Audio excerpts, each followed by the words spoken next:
Hi friends, welcome to Saritha's vlog. எல்லோரும் எப்படி இருக்கீங்க? நல்லா இருக்கீங்களா? மகாநதியில் வந்து பார்த்தீங்கன்னா இன்றைக்கி என்ன நடந்துச்சுனாக்கா, நிவீனை வந்து வர சொல்லியிருக்காரு நம்ம விஜய் வந்துட்டு காவேரியை பற்றி ஏதாவது கேட்டு பார்க்கலாம் அப்படின்ட்டு. ஆனால் வந்துட்டு வர சொல்லிட்டாரு, நிவீனும் வந்துட்டார். ஆனால் இவர்கிட்ட நிவீன்கிட்ட போய் கேட்குறதுக்கு இவருக்கு மனசு வரல. கேட்கக்கூடாது, காவேரியை பற்றி கேட்டோம்னாக்கா இவன் ஏற்கனவே கோளாறு, இவங்கிட்ட நம்ம கேட்டோம்னாக்கா பிரச்சனை பெருசாகிடும் அப்படின்னு சொல்லிட்டு இவர் என்ன பண்ணுறாரு, நிவின் வந்து கேட்குறாரு, என்ன விஷயமா வர சொன்னீங்க அப்படின்னு சொல்லிட்டு. சும்மா தான் அவன் பார்க்குறதுக்கு தான் வர சொன்னேன் அப்படின்னு சொல்லிட்டு, எப்படி போயிட்டுருக்கு, நீங்கள் என்ன ஒர்க் பண்ணிகிட்ருக்கீங்க அப்படிங்கிற மாதிரிலாம் கேட்டுட்ருக்காரு. சும்மா வர வச்சிட்டோமே என்ன பேசுகிறதுன்னு தெரியாமல் பேசிகிட்டு இருக்காரு. அப்புறம் வந்து நிவின் சொல்கிறாரு, அப்புறம் அந்த நிச்சயதார்த்தம் ராகினிக்கும் அஜய்க்கும் நின்ன நிச்சயதார்த்தத்தை பற்றி நிவின் சொல்கிறாரு.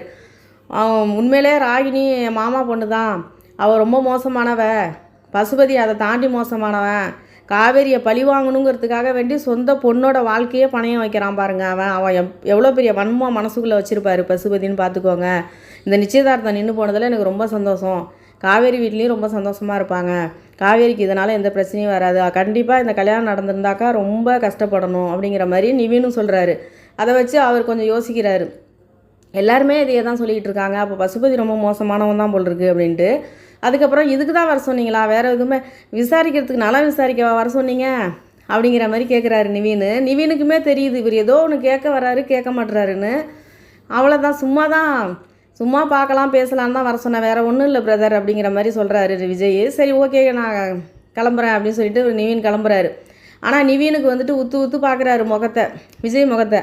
ஏதோ ஒன்று கேட்க வந்துட்டு கேட்கல அப்படிங்கிற மாதிரி அவருக்கு தெரியுது நிவீனுக்கு. விஜய் வந்துட்டு இவன் நம்மளை உத்து பார்க்குறானே, சரி கிளம்பிடுவோம் அப்படின்னு சொல்லிட்டு விஜயும் கிளம்பிட்டார். இப்போ என்னன்னாக்கா அவருக்கு என்ன பண்ணுறதுனே தெரில விஜய்க்கு, யார்கிட்ட கேட்குறது அப்படின்ட்டு. அப்புறம் நேராக என்ன பண்ணுறாரு, குமரனை போய் பார்க்க போகிறாரு. குமரன் வந்துட்டு அங்கே என்னன்னாக்கா ஆல்ரெடி ஃபோனில் பேசிகிட்டு இருக்காரு. இவர் விஜய் போயிட்டுருக்காரு. இங்கே என்னன்னாக்கா நம்ம குமரனோட அம்மா இருக்காங்கல்ல கொடைக்கானல்ல, அவங்க கால் பண்ணுறாங்க, குமரனுக்கு கால் பண்ணி பேசுகிறாங்க. பேசும்போது இந்த மாதிரி வேலி தகராறு, இப்போ வந்து சர்வேயர் வந்து அளக்கிறதுக்கு வராங்க, அப்போ நீ அங்கே இருக்கணும், பக்கத்து வீட்டுக்காரன் பிரச்சனை பண்ணிக்கிட்டே இருக்கான் அப்படின்னு சொல்லிவிட்டு அவங்க பேசுகிறாங்க. பொண்டாட்டி பேச்சை கேட்டுக்கிட்டு அந்த குடும்பத்துக்கே உன்னை நேர்ந்து விட்டுட்டேன், எப்போ பார்த்தாலும் அங்கேயே மாமியார் வீட்லேயே செட்டில் ஆகிட்டேன், அம்மா உயிரோடு இருக்கேனா செத்தனான்னு கூட கவனிக்க மாட்டேன். ஏன்னா அவங்க எப்போதும் குமரனோட அம்மா எப்படி பேசுவாங்க அதே மாதிரி தான் பேசிகிட்டு இருக்காங்க. குமரன் சொல்கிறாரு, உனக்கு என்ன, நாங்கள் வரணும் அவ்வளோதானே, அன்றைக்கி வந்துட்டு இடம் அளக்கிற அன்றைக்கி நான் வருவேன், நீ ஒன்றும் கவலைப்படாத அப்படின்னு சொல்லிட்டு வச்சிடுறாரு. அடுத்து பார்த்தாக்கா இப்போ வந்துட்டு ஃபோனை வைக்கிறாரு. நம்ம விஜய் வந்து காரில் வந்து நிற்கிறாரு. விஜயை பார்த்தோன்னே அவருக்கு கொஞ்சம் சந்தோஷமாகுது. அங்கேருந்து வராரு. வந்தவொடனே ஸ்டூல்லாம் எடுத்து போடுறாரு. குமரன் உட்காருங்க, வராதவங்க வந்திருக்கீங்க அப்படின்ட்டு. நான் போய் டீ வாங்கிட்டு வரட்டுமா, காஃபி வாங்கிட்டு வரட்டுமா, ஜூஸ் வாங்கிட்டு வரட்டுமாலாம் கேட்குறாரு. அதெல்லாம் ஒன்றும் கிடையாது, சும்மா தான் இந்த பக்கம் போனேன், உங்களை பார்க்கலான்ட்டு வந்தேன் அப்படி சொல்கிறாரு. அதுக்கப்புறம் மறுபடியும் என்னென்னா, சரி ஓகே நான் கிளம்புறேன் அப்படி சொல்லிட்டு இவர் கிளம்புறாரு விஜய். அங்கேயும் கேட்குறதுக்கு அவருக்கு மனசு வரல. அதுக்கடுத்தது என்னென்னா, சரி கேட்டு தான் பார்ப்போமேன்ட்டு, காவேரிக்கு தெரிஞ்ச ஃப்ரெண்ட்ஸு இங்கே சென்னையில் யாராவது இருக்காங்களா அப்படின்னு. ஏன் கேட்குறீங்க அப்படின்னோடனே, இல்லை அவளுக்கு ஒரு சர்ப்ரைஸ் கொடுக்கணுன்னு பார்த்தேன், அது அவங்க ஃப்ரெண்ட்ஸுக்கிட்ட கேட்டு தெரிஞ்சுக்கலாமேன்னு தான். அவளுக்கு தெரிஞ்சு ஒரே ஒரு ஃப்ரெண்டு மட்டும்தான் இந்த ஊரில் இருக்காங்க அப்படின்னா, அவங்க நம்பர் இருக்கா அப்படின்னு கேட்குறாரு. இருக்குது அப்படின்னு சொல்லிட்டு குமரன் வந்து அந்த நம்பரை கொடுக்குறாரு. சரி சொல்லிவிட்டு இவர் கிளம்பிடுறாரு. குமரன் வந்துட்டு கண்டுபிடிக்கல ஏதோ கேட்க வந்திருக்காரு அப்படின்ட்டு, அவர் யதார்த்தமாக இருக்கிறவர் தானே. விஜய் கிளம்பிடுறாரு. இப்போ நேராக என்ன பண்ணுறாரு, அந்த சென்னையில் ஒரு ஃப்ரெண்டு இருக்காங்க, அங்கே போகிறாரு விஜய். போன உடனே வந்துட்டு காலிங் பெல் அடித்த உடனே அவங்க கதவை திறந்துட்டு வெளியில் வந்துட்டு இது காவேரியோட புருஷங்கிறத அவங்க தெரிஞ்சுக்கிறாங்க. வாங்க அப்படின்னோடனே, என்ன தெரியுமா உங்களுக்கு அப்படின்னு கேட்குறாரு.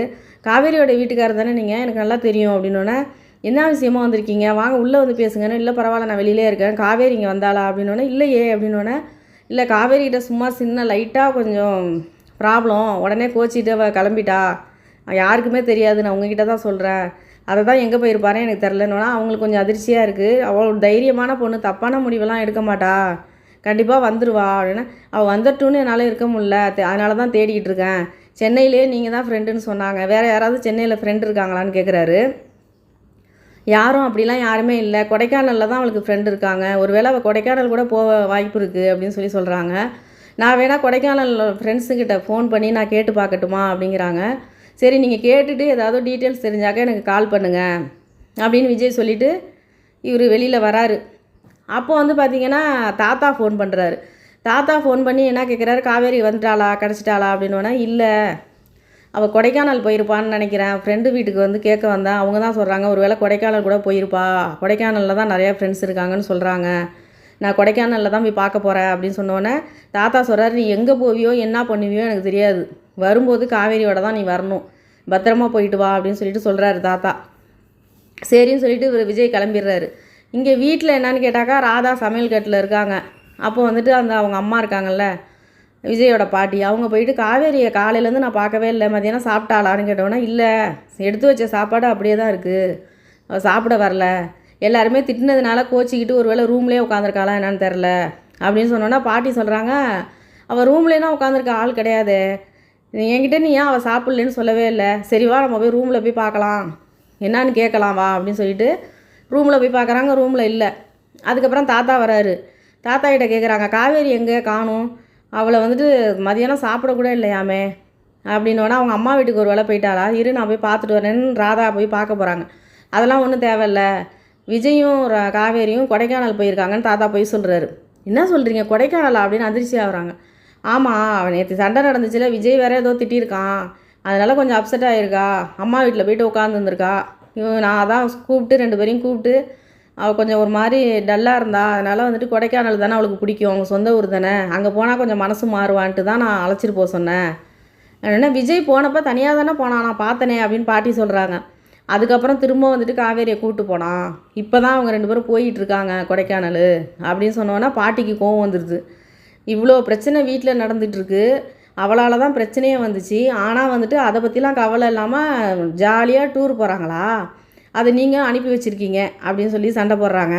அந்த பொண்ணு பாவம் எல்லாரும் திட்டியாச்சு, ரொம்ப மனசு உடஞ்சிருக்கா, அவளை சமாதானப்படுத்தணும்ல, அப்படியே விட முடியுமா, நான் தான் கூப்பிட்டு போக சொன்னேன், அவளாக போகலை, நான் தான் கூப்பிட்டு போக சொன்னேன், ஒரு வார்த்தை கூட சொல்லாமல் போயிருக்கா அப்படி சொன்னோன்னே அவள் தான் போகலைன்னு சொன்னான், நான் தான் விஜய்கிட்ட சொல்லி கூப்பிட்டு போக சொன்னேன், போய் வேறு வேலை இருந்தால் பாருங்கள், அதையே பேசிகிட்டு இருக்காதீங்கன்னு தாத்தா எஸ்கேப் ஆகிட்டார். ராதாவும் பாட்டியும் பேசிக்கிறாங்க. வந்துட்டு வீட்டில் இவளால் தான் பிரச்சனையே, அவளுக்கு வந்துட்டு சந்தோஷமாக இருக்கணும்னு கொடைக்கானல் அனுப்பி விட்ருக்காரு, எல்லாம் இவர் கொடுக்குற இடம் தான் அவள் இந்த ஆட்டம் ஆடுறா, சரி தான் இப்படி இவர் தான் இப்படின்னா அந்த விஜய்னாதும் கொஞ்சம் யோசிக்கணும்ல, அவளால் தானே பிரச்சனையே இங்கே, அவளை கூப்பிட்டுட்டு ஜாலியாக போயிட்டுருக்கான் பாரு, இவன் வந்து இந்த அளவுக்கு இடம் கொடுத்தாக்கா அவள் எங்கேருந்து மதிப்பா இவனை அப்படின்னு சொல்லி 2 பேரும் பேசிக்கிறாங்க. இதோட என்னென்னா விஜய் வந்து இப்போ கொடைக்கானல் போயிட்டுருக்காரு, நம்ம காவேரியை தேடிக்கிட்டு காரு ஓட்டிகிட்டு போயிட்டுருக்காரு. அவருக்கு ஒரே குழப்பம், பாவம் அந்த மனுஷன் சாப்பிடவும் இல்லை, ஒரு டீ காப்பி கூட குடிக்கல. பாட்டு போடுறாரு, பாட்டு மலையோரம் வீசும் காற்று மனசோட பாடும், அந்த பாட்டு வந்து ஓடுது, இளையராஜா சாங் ஓடிக்கிட்டு இருக்கு, மோகன் பாட்டு. அந்த பாட்டை கேட்டவுடனே இவருக்கு அழுகுறாரு, காவேரி பேசுனதெல்லாம் நினச்சி பார்க்குறாரு, அதுக்கு தகுந்த மாதிரி சுச்சுவேஷன் சாங் அங்கே ஓடுது, அதை சோக பாட்டை கேட்டவுடனே இவருக்கு தானாகவே கண்ணிலேருந்து தண்ணியாக ஊற்றுது, அழுகுறாரு. இதோடு முடிச்சிருக்காங்க நம்ம மகாநதியை. இப்போ கொடைக்கானலில் தான் இருப்பாங்க கன்ஃபார்ம்ங்கிற மாதிரி இவர் போகிறாரு. அவங்க ஃப்ரெண்டும் அங்கே தான் கொடைக்கானலில் நிறையா ஃப்ரெண்ட்ஸ் இருக்காங்கன்னு சொல்லியிருக்காங்க. ஆனால் கொடைக்கானலுக்குள்ள தான் காவேரி இருக்காங்களா, காவேரி போனதுலேருந்து இன்னும் காவேரியவே காட்டலை, அவங்க அங்கே தான் இருப்பாங்களா இல்லை என்னங்கிறது இன்னும் தெரியல. ஆனால் விஜய் நம்பிக்கையோடு போகிறாரு. தாத்தா திரும்பி வரும்பொழுது நீ காவேரியோட தான் வரணும்னு சொல்லிட்டாரு, எல்லார்கிட்டையுமே மறைச்சிட்டாரு தாத்தா, யாருக்குமே தெரியாது. குமரன்ட்டையும் போய் நம்பர் மட்டும் தான் வாங்கினார், எதுவும் சொல்லலை. நிவின்கிட்ட கூட கேட்கல, யாருக்குமே தெரியாது. இப்போ விஜய்க்கும் தாத்தாவுக்கு மட்டும்தான் தெரியும் காவேரி காணா போயிருக்கிறது. இதோடு இருக்குது, பார்க்கலாம். போயிட்டு காவேரியோட ரிட்டர்ன் திரும்பி வரப்போகிறாரா, இல்லை அங்கே போனதுக்கப்புறம் தான் பசுபதியை பற்றி இன்னும் அவர் தெரிஞ்சிக்க போகிறாரா அப்படிங்கிறது இதுக்கப்புறம் தான் தெரியும். ஆனால் காவேரி அவர் விரும்பலை, காவேரி மேலே ஆசை இல்லை, 8 மாதத்தில் போகிறவ தானேன்னு நினைக்கவே இல்லை. அவருக்கு வந்து அவர் அறியாமையே அழுகுறாரு, காவேரி வீட்டை விட்டு போனதை நினச்சி. பார்க்கலாம், விஜயும் காவேரியும் சேர்ந்து இருந்தாக்கா நல்லா தான் இருக்கும். என்ன பண்ணுறது, என்ன பண்ண முடியும். அதாவது தாலிங்கிறது வந்து அது எவ்வளோ ஒரு முக்கியமான விஷயம். அது விளையாட்டுக்கு கட்டினாலும் அது வந்து நிஜமாக கட்டினாலும் எப்படி கட்டினாலும் தாலி தான். ஒரு வாட்டி கழுத்தில் வந்து விஜய் தாலி கட்டிட்டாரு, அவரோட மனைவிங்கிறது அவருக்கு மனசுக்குள்ளே எவ்வளோ கஷ்டத்தை உண்டு பண்ணுது பாருங்கள். ஐயோ காவேரி ஒரு பிடிக்காமல் கான்ட்ராக்ட் பொண்டாட்டியாக இருந்தால் கூட காணுங்கிறத ஒரு மனசுக்குள்ளே ஆழமாக போய் தானே அழுகுறாரு. பார்க்கலாம், நிவீனு கல்யாணம் ஆகலை, அவர் யாரையாவது கல்யாணம் பண்ணிக்க போகிறாரு, அது அடுத்த பிரச்சனை. அதுக்காக என்ன பண்ண முடியும். என்ன ஆக போகுதுன்னு தெரில. நிவின் வேற நம்பிக்கையோடு காத்துக்கிட்டு இருக்காரு. 8 மாதம் கழித்து காவேரி வந்துடுவாங்க, நம்ம கல்யாணம் பண்ணிக்கலான்ட்டு. இந்த பக்கம் விஜய் வந்து என்ன சொல்லுவாங்க, அக்கறையில் ஒரு கால் இக்கரையில் ஒரு காலை வச்சுட்டு நிற்கிறாரு. சேத்துல ஒரு கால் ஆற்றுல ஒரு காலை வச்சுட்டு நிற்கிறாரு. காவேரிக்கு தான் வேணுங்கிறது மனசுக்கு சொல்லுது. ஆனால் நிவின்கிட்ட நம்ம வந்து சொல்லிட்டோமே, வாக்கு கொடுத்துட்டோமே, நிவின்கிட்ட 8 மாதம் கழித்து நான் நம்ம அனுப்பி விட்டுறோன்னு சொன்னோமே அப்படின்னு ஒரு பக்கம் யோசிக்கிறாரு. காவேரி லவ் பண்ணிவிட்டு பணத்துக்காக தானே நம்மளை வந்துட்டு அந்த நிமிஷம் வேறு வழி இல்லாமல் கல்யாணம் பண்ணா. மனசுக்குள்ளே இன்னும் நிவின் மேலே உள்ள ஆசை இருக்கும் அவளுக்கு.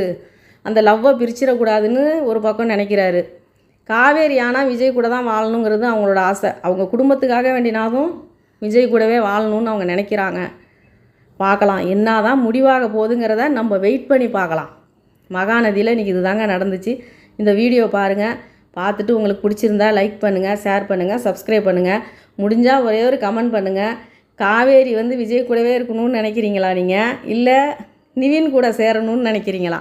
இது கமெண்ட் பண்ணுங்கள். நன்றிங்க.